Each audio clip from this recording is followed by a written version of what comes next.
புறத்தில் மற்றும் அந்த கிராமத்தை சுற்றியுள்ள பகுதியை ராமலிங்க சேதுபதி இந்திராணி தம்பதியினர் ஆட்சி செய்து வந்தனர். இவர்களுக்கு நல்ல தம்பி நல்லதங்காள் என 2 குழந்தைகள். இவர்கள் தாய் தந்தையை இளம் வயதிலே இழந்தனர்.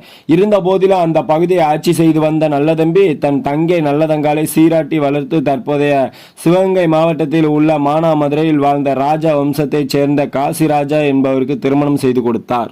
திருமணமான இளம் வயதிலே நல்லதங்காள் 7 குழந்தைகளுக்கு தாயானார். இதில் 4 ஆண் குழந்தைகள் 3 பெண் குழந்தை. நல்லதங்காளின் கணவனும் அவளை விட்டு நீங்கினான். இந்நிலை மானாமதுரையில் மழை இல்லாததால் பஞ்சம் தலைவிரித்து ஆடியது. தொடர்ந்து 12 ஆண்டுகள் மழையே இல்லை. உண்ண உணவு இன்றி மக்கள் பலரும் மாண்டனர். நல்லதங்காள் குடும்பமும் அந்நிலைக்கு ஆளானது.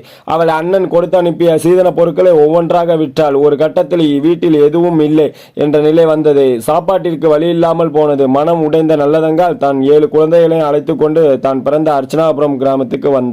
அப்போது அவளது அண்ணன் நல்லதம்பி வேட்டையாட காட்டுக்கு சென்று இருந்தார். அண்ணன் வரும் வரையில் அரண்மனையில் தங்கி இருக்கலாம் என்று எண்ணிய நல்லதங்காள் அங்கு சென்றாள். ஆனால் நல்லதம்பியின் மனைவி மூலி அலங்காரியோ பல நாட்கள் பட்டினி கிடந்த நல்லதங்காளையும் அவளது பிள்ளைகளையும் உண்ண உணவு கூட கொடுக்காமல் அரண்மனையை விட்டே துரத்தினாள். அண்ணனின் மனைவி மூலி அலங்காரியின் கடும் சொற்கள்